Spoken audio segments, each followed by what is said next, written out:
Live from the Clarity from Chaos studios, heard worldwide, it's Dave Campbell. On every episode, Dave and his guests explore, discuss, and work on solutions to some of life's biggest challenges.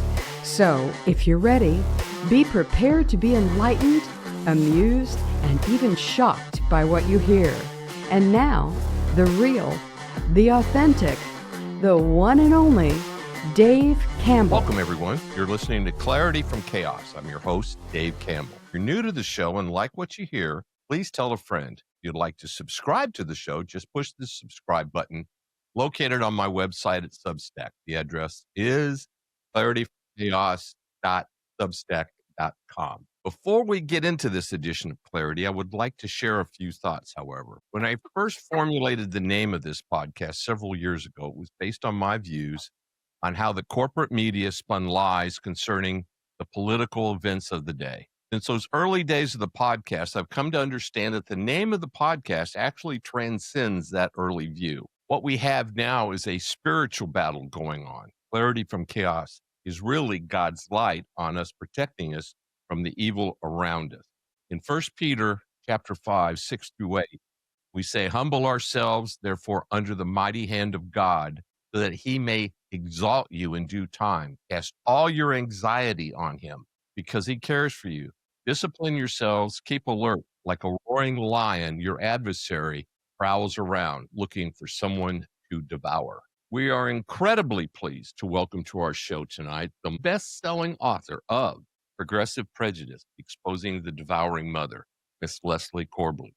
Leslie is also the author of Silent Suffering, Poems of Pain and Purpose. Holds a BA in journalism and a JD degree from the University of Oklahoma. Welcome to the show. Thanks so much for having me. You bet. So I want to start out with this whole progressive thing, because this has really been going on for, 125 years or so. Yeah. But it seems like we've been put on steroids in the last 20 years. So your thoughts around that? Sure. So I think you're right. The progressive movement has been advancing for the better part of, the whole 20th century. And obviously, Right. A lot of these ideas have their origins back into the 19th century. So I agree that the origins of these ideas is not new. The fact that progressives and those on the left have had a lot of increasing cultural gatekeeping power is also not new. As far as it being on steroids now, I think some of that is because progressive ideas can be lived out in ways they didn't used to be able to. That's particularly true in both the abortion context, although that's less new, and it's particularly easier to live out the trans ideology. Without modern medical advancements, it's simply Right. very, very difficult to live that out. Transvestites, of course, and cross-dressers are nothing new to No. humanity, but the ability to act that out and to say I can quite literally transform into the opposite sex, frankly, required a lot of technological advancement. Yeah, but I think with the trans thing, social engineering has turned it into a clique. Everybody wants to say my kid is going through this transition, blah, blah, blah, blah, blah, blah, blah. So I'm special. I'm part of that little top 1%, and, God forbid their kid would be normal, that your son would want to play with a Barbie doll when he's little and then grows up to be, a fireman or a policeman or whatever. Well, I think it's a real shame because it really flattens what's happening. Like when you make these kind of things trends, which is what you're pointing at, and obviously rapid onset gender dysphoria is a trend, right? I mean, there's a trend-like element to it, particularly with young girls on social media that's been studied and is well documented, well known. But I think it really does a disservice to people who have there's always been portions of the population that have had severe gender dysphoria or issues in the gender realm. Again, that's nothing new. Transvestism is not like a new phenomenon, but the idea that you turn something I think in some ways you create more problems than you solve by wanting to expand that into an ideological stance rather than there's some people who have this specific, whether you consider it an issue or something to be embraced, there's a subset that's pretty small that deals with this issue, whereas the rest of the population, frankly, does not. And I think that, in my view, comes from the inherent instability or incoherence of the progressive ideologies themselves, which is that they almost need external legitimization for what is obviously, at a population level, a very small minority. So again, take something like the trans issue. If you take the population generally, I don't think legitimately from like a biological standpoint going to ever get a large population of trans individuals because No. it's obviously not normative. But in their view, it not being normative is somehow a cause for shame, which I think shows that there's an element of, like I said, needing your identity validated externally in a way that Right. I think is not helpful. Again, even if you were to take the stance that these things are totally, completely fine to live out, I think that there's a need for that validation. No, and I would agree, and I think it is only one chapter of the whole Marxist socialist playbook for creating a persona where they cancel you out if you don't immediately agree with them, or if you're not woke enough, or if you're not this, or if you're not that. And quite frankly, unfortunately, the DSA is expanding like crazy. I mean, we all got to witness the conversation and the election of a communist for the largest and most powerful city in the world. Hmm. And he convinced half that population in that city that he was the next best thing to sliced bread. And you just have to kind of take a step back and scratch your head. Now, I understand people being disillusioned, quite frankly, and even being pissed off at both parties, both Democrat and Republican, because neither one of them has any stretch of authenticity, don't really care about the people that they were elected to represent. And it has really turned Washington into kabuki theater, unfortunately. Well, again, that's I think what's interesting is that it's hard to pinpoint a time where our republic maybe unraveled, but I think it's really difficult to trace from 1776 where we are today and claim that we're really living in a government with the same structure, because we're simply not.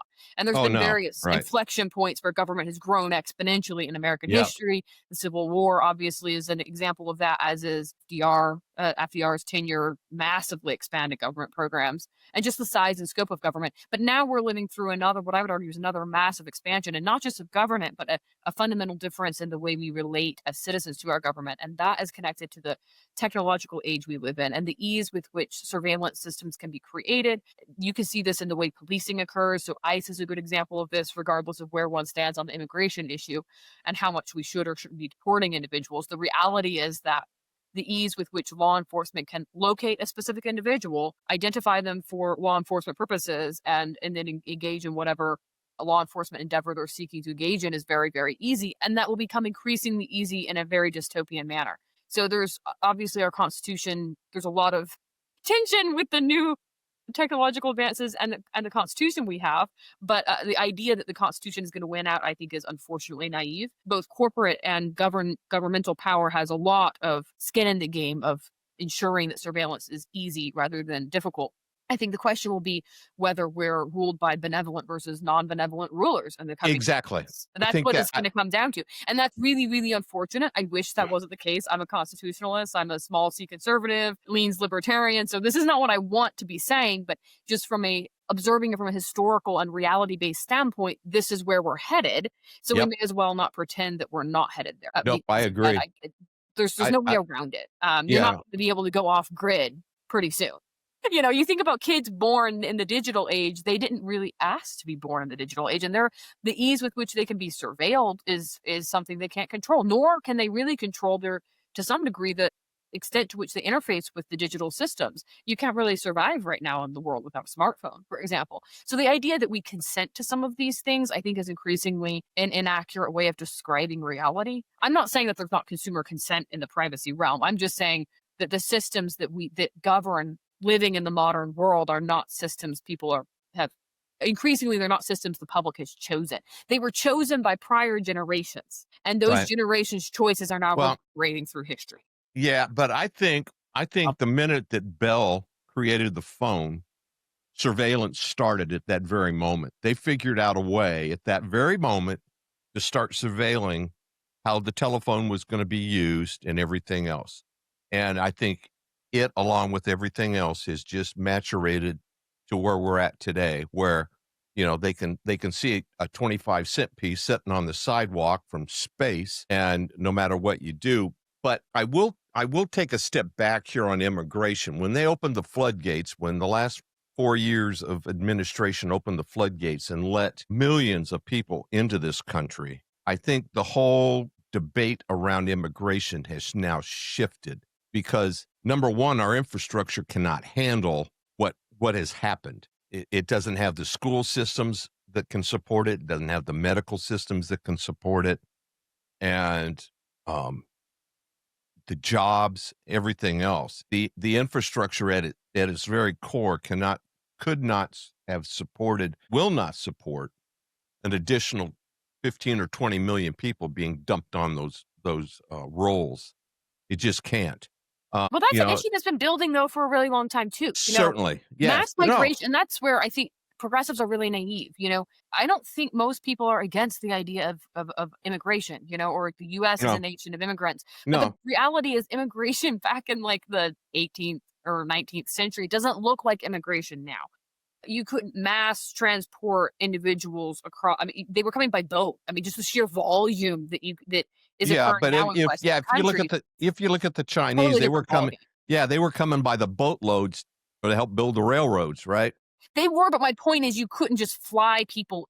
Oh, You no. didn't have the- It's a Right. much slower pace, and the pace matters because you can't take cultures that are fundamentally different and push them together in a really short span of time and expect that to go well. You're seeing this in the UK and other areas of Europe as well. Right. And it shouldn't be shocking to anyone. If you have cultures that simply are fundamentally different from a values level, yes, you can have some people come back and forth, whether that's individuals from the West going to the East or vice versa. You can have some individuals do that and it works, but you cannot do that. The more you scale it, the more dangerous it becomes in the sense of you're increasing cultural conflict, because there's obviously that's just going to create lines of conflict because, like I said, the culture, it's like if you put two families with completely different values together or two individuals with totally different values together, say get married, would you expect that to end with conflict? Of course. And it's a similar idea. It doesn't mean you have to be anti-immigration. Now, I'm sure some people go too far, but I think the left really struggles to grapple with that underlying problem because they have these really simplistic narratives that mirror almost fundamentalist religious narratives where they'll say these sort of same thing over and over. Oh, well, it's bigotry, it's intolerance, and they aren't able to sort of grapple with some of the complexity that is going on. Sure, that happens, that's out there, but from a macro standpoint, if you can zoom out and look historically and be a little more dispassionate, you can see, well, obviously there's a lot of problems that come when you have cultures colliding. And again, this issue has been building for a very long time. Immigration has been a major campaign issue. I can remember when I was 8 years old and watching campaign speeches, and immigration was a major Right. issue. So it's not like this is new. And at some point it comes to a head, and that's where we are now. And the problem is when issues come to a head, there's a lot of collateral damage. That is reality. And again, I don't think it matters which side of the aisle you're on. You should be able to recognize that. When these kind of issues come to a head, no matter which policy solution you pick, there's going to be a lot of pain. Because you avoided the problem and the conflict for so long. You kicked you've kicked the can down the road to the point where there's no road left to kick the can to. Exactly. You're at the end of the road.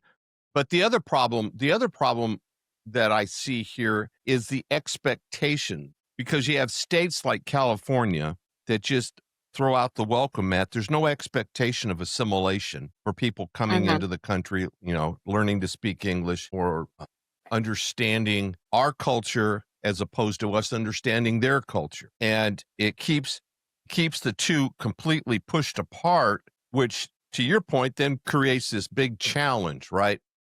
And I just wish there were adults that actually were doing something around these issues. But that, to me, that's where the problem actually becomes. Well, I actually think that this is an experiment to some degree with how difficult it is to have appropriate governance when you have so many competing interests with different constituencies. So as the U.S. has become more and more multicultural, you have people who have different, very core identities with very different incentive structures for what they should and shouldn't value. When you try to do that en masse with governance, again, it creates problems. So we've broken down our shared value system, which historically was undoubtedly Judeo-Christian in its origin. And if you take, again, the U.S. of 1900 and how much did the opposing political parties share common values? Much more so. Now, that disintegrated over the 20th century. So when you have that kind of diversity, it actually makes, in some ways, governments a lot more difficult because there's not a lot of shared infrastructure on which to build. And in order to build a strong and flourishing society, there has to be a degree of that. Again, you can just take something simple like a family system, Thanksgiving dinner. If you have too many, it becomes really contentious when you have value systems that are fundamentally at odds. And it's because they view their hierarchy of what is good and what is just and right and what's most important completely differently. And so when you try to adults in the room, again, what does that mean? What value system are we building this on? And I don't think we don't have that anymore. Now, obviously, you can become too rigid in the opposite direction and have too rigid of values. But I think we're living through an era where there's been a lot of broad public critique of religion and traditional values and conservative ideas and how they can create marginalization. There's very little of that corresponding critique on the progressive side. That was one reason I wrote my book, was to give a voice to that. Like, there's actual marginalization that occurs in progressive ideologies, and we don't know how to name it because we really only have a linguistic library. We don't have a linguistics for that. We have a lot of language for conservative issues, and I'm glad for that. I think that's great. Iron sharpens iron. There's all kinds of issues that come in conservative subcultures. That's great, but we just don't have that same discourse for those on the left. And I think that that's a disservice because ultimately you need equal scrutiny for all ideologies. Absolutely. And I think you've hit on probably the crux of all of this is you have to have a certain amount of commonality, and they've gone to great lengths to move that, to push that out of the conversation because, and I think quite frankly, with Charlie Kirk's assassination, it started to bring it back a little bit.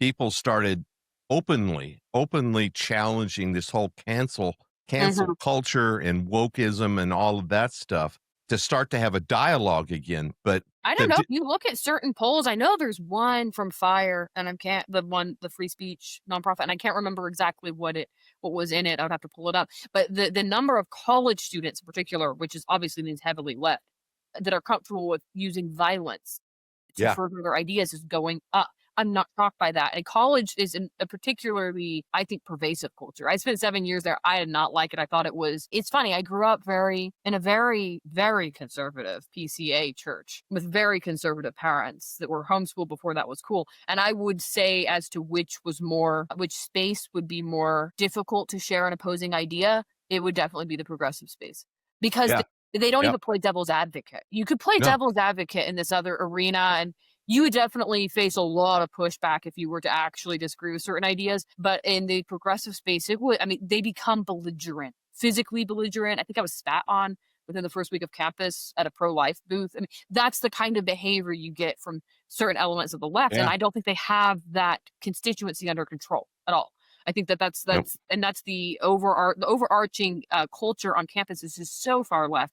I think it's incredibly important for the public. I think it was an incredibly important moment publicly when Charlie Kirk was killed on a college campus. I think people who don't swing left are becoming increasingly very concerned with the violent rhetoric and the issues coming from that side of the aisle because, again, there's all this talk of dehumanization, and yet those on the left have not contended with the rampant intolerance and dehumanization within their own ranks. And that, I think, is driving a lot of the polarization because it's a lot of what they preach. Yeah, a lot of it, what we're talking about is the core ideology of the Marxists anyway, which, the destruction of the family, the destruction of the church, breaking down all of those social components that held us together. They're working very hard to break all of that down to where,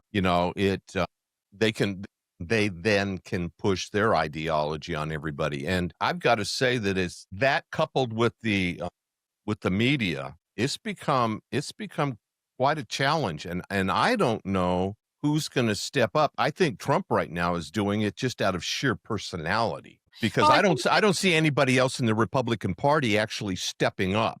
Well, I think that this is in my view, a indication and I think evidence of the breakdown of our society as far as we don't produce people with strong character the way we used to. No, and I think that there's no bench. Right. No, there's no bench. And that's the outcome of what we've seen with with now and toxic femininity and everything else. That's what we're seeing now because men now are afraid to say anything and they've been squished back into a corner and become irrelevant. And to me, this is all purposeful. They've done this on purpose. And I think it's the outgrowth of the ideologies. And I think that's where people really forget the ideas are so powerful. And there's a verse in the Bible about you don't war against people, you war against powers and principalities, right? Like Right. ultimately what you're really fighting against isn't an individual. I think an individual you can contend with, and well, there's the line from Schulzenheisen of the good and evil cuts right through the core of your heart. That's very true. Right. People are very much a mix of both. But the bottom line is it's whatever captures to some degree your mind and heart. They kind of work together. Your heart can capture your mind, or your mind can capture your heart. And it's a Right. very complex interplay of the two. But I think we've really forgotten some of those very important principles in the West. We've forgotten a lot of aspects of reality because we've gone so far in a sort of tunnel-like vision. In I think a lot of materialism is involved. Mm. Leftism isn't Yeah. obviously all just that, but I think it makes us blind. It has made us blind to the ways in which non-religious ideologies are religious in a way, and the ways in which Well, we can act absolutely. them out in ways that are Right. even more. I mean, frankly, communism is It's a it's secular religion. to its Yeah. core, right? But Yeah. it's Yeah. Yeah. religious, and it Yeah. killed Right. more people than any religion ever could even Exactly. imagine to do, Yeah. right? So the amount of violence done under secularism is just as high as religion. And again, we're just very comfortable critiquing organized religion. But I think in my view, we need to think a little broader Yeah. and think I about the would human agree. mind itself as being religious, right? There's no such thing as an a-religious person because everyone has some concept of what good is, right? And they organize it in a religious way. Whether that means you go to church or not, I suppose, is irrelevant. But the reality is there's no such thing as a society that doesn't have sacred values, that doesn't have somewhere where they engage in some kind of a ritualistic acting out of those values. And I think we need to really understand that more to again, it's great to understand the threat of organized religion. I think that's fine. Obviously, religion can become perverted by bad faith Oh, actors, no sure. matter but all ideas can, and that's kind of the idea behind it. Right. That and I would say in some idea systems are just inherently much more dangerous, and I would argue that's true with things like communism. I think that's much more inherently dangerous than say Buddhism. I'd be Yeah. much more Oh, no. concerned about living in a Absolutely. communist neighborhood than a Buddhist one. It just Sure. is what it is. Yeah. Well, I would have to agree with you. I'd like you to take a few minutes and talk about your article, "The Day the Leftist Lie Died." I thought that was pretty compelling, and I read it the other day, and maybe, you could go into it a little bit. Sure. So I wrote that actually right after the assassination attempt against Donald Trump. And I think that was an Right. inflection point culturally in the sense of I think I think it solidified the election results. That's just my view. Obviously, that's easy to say in hindsight, but I think given the timeline, and Kamala Harris wasn't a great candidate, she didn't have a lot of time to solidify a victory over Donald Trump. But the reality is that, again, the left talks so much about tolerance, love, kindness, all these virtues that sound very high minded and we love everyone and we want to be so inclusive. And they struggle to grapple with how their rhetoric surrounding their political opponents is the total opposite of that. So it's a preaching tolerance, practicing hate issue that they have. And I think it's becoming Yeah. increasingly apparent to people outside their ranks, frankly, in a way that it was made it really a liability when Christians and other religious conservatives were fighting against, say, LGBTQ rights. And yet you would hear these fiery sermons that just like really denigrated individuals who were LGBTQ. It makes it Right. really, you say I'm the God of love, and people hear that rhetoric, and it's very much a cognitive dissonance issue. It wasn't carefully handled, and I think the left is really struggling to carefully handle their critique of conservative values right now, whatever you want to call conservative values. I don't think of Donald Trump as conservative, but the point being their political opponents are so thoroughly demonized in their mind that it, I think, makes it to where when you have these assassination attempts, I mean, there was one against Donald Trump and then a successful one against Charlie Kirk, and he was one of the most powerful conservatives and one Right. of the most powerful Yep. political opponents. It just makes it really hard for those who haven't already bought into the ideology to really believe them when they talk a lot about, like I said, tolerance, kindness, Well, all see, these and virtues that sound yeah. inclusive, but they don't Right. practice that. Well, that's what scares me because when you look at the Marxist ideology and the Democrat Socialist Party, while they claim they're not a party, they're just influencing the Democrats like hell. All of what you're talking about, I mean, that's just almost chapter and verse of what's out there. Mhm. They don't have, they're not centered on any kind of a baseline other than this whole social reengineering Marxist ideology. And I think the fight right now is one, basically it goes back to our founding. Since we were a Judeo-Christian founding, they were up on their radar screen from day one, right? To do something and turn it over. And like I said at the outset, I think we've been put on steroids because I think they've been green lighted. And well, it's been a slow erosion of our constitution. Well, There's that element, but there's also the element that I think at its core, and the founders talked about this, how without having, and I guess I don't think you have to be religious to understand the principle at play. But if you don't, they talked about how the Constitution was really rested on essentially a religious foundation in the sense of it was made for a moral and religious people. And I think what they meant by that was without that shared substructure where you have values that are apolitical on which this rests, you're not going to get anywhere.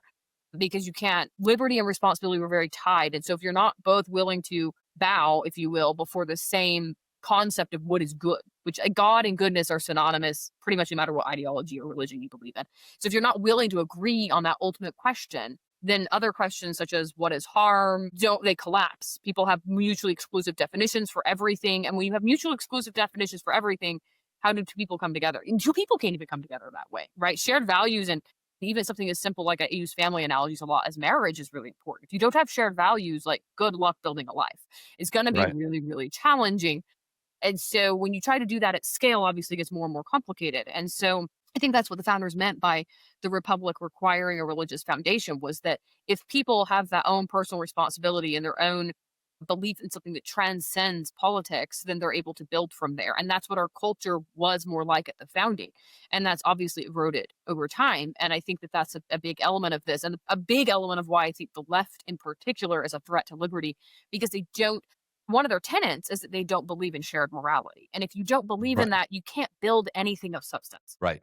Yep. You can't, it just doesn't work. It's like trying to build, it's really like trying to build a house with no foundation. It's really akin to that, because everyone's saying, well, I'm my own God. If you all have your own gods running around and you have like millions of them, well, good luck with that. That's not going to work. You have to have a hierarchy of authority at some level, or else it's just complete and utter chaos. And that's why I think the further we go left, the further we get into a really chaotic situation, because like I said, there's no understanding of the ways in which people function in an authoritative, like ordered manner, and it's necessary to operate in an ordered manner, whether they like it or not. That's just, again, how that's part of life. But the Democrats obviously have swallowed the Kool-Aid on where they're trying to take all of this, and I don't see a lot of effort.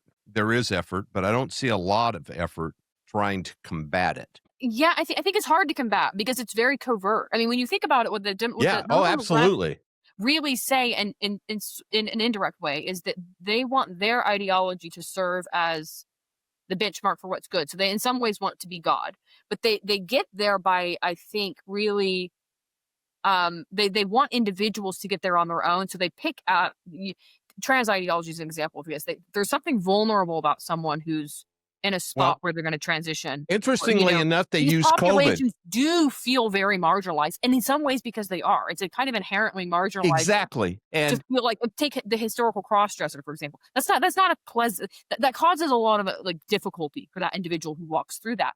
And so when that person gets told, oh, you're special in some way, it makes sense that they would sort of float to this or latch on to these ideologies on the left because they're being validated for a pain point that's really impactful to their identity and how they move through the world. And so it's interesting because it mirrors, again, what those on the left would critique about religion, which is that when you're at rock bottom, you're vulnerable to religious propaganda, which is also true, right?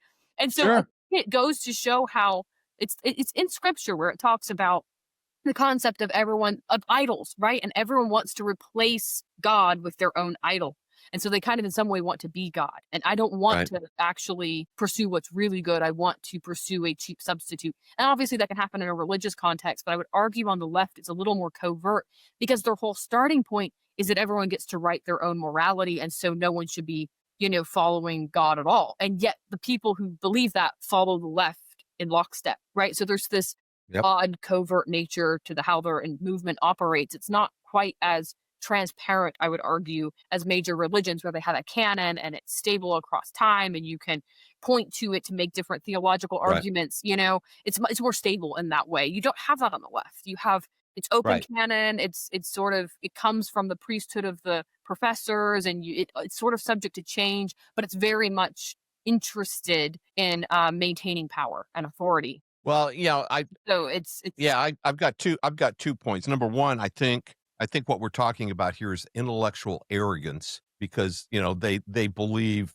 anyway. The other thing is if anybody doesn't believe in what Leslie just said, look at COVID.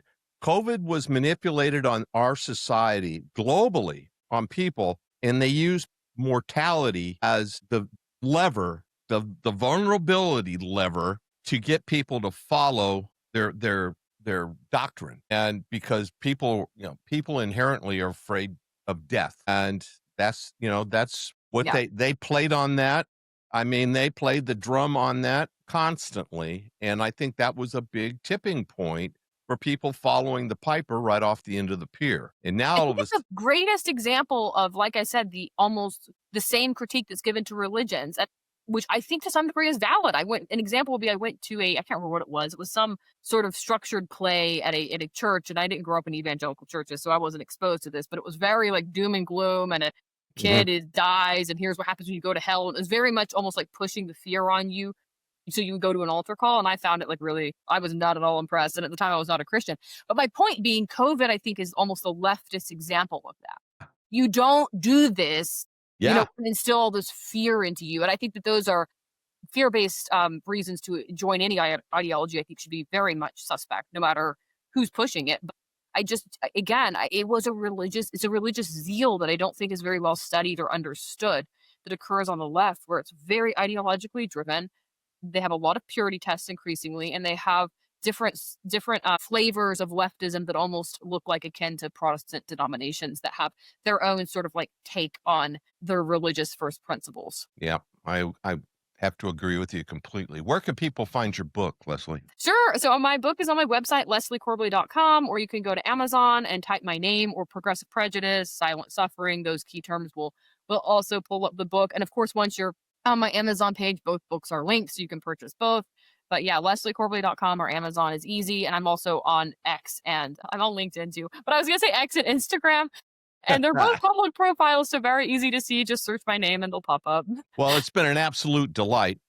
I love the conversation, and like to have this conversation continue at some future point. Have you back on? It'd be terrific. So, well, thanks so much for having me. I'd love to come back. Okay. Well, take care. Thank you. Thank you. Thank you for listening. If you would like to listen to more Clarity from Chaos shows on demand, go to clarityfromchaos.buzzsprout.com or send Dave an email at info@clarityfromchaos.com for information on previous shows. You can also listen to the show on Apple Podcast, Spotify, Twitter, or Google Podcast. Until next time, please remember, it's not about waiting for the storm to pass. It's about learning to dance in the rain. Be well, everyone.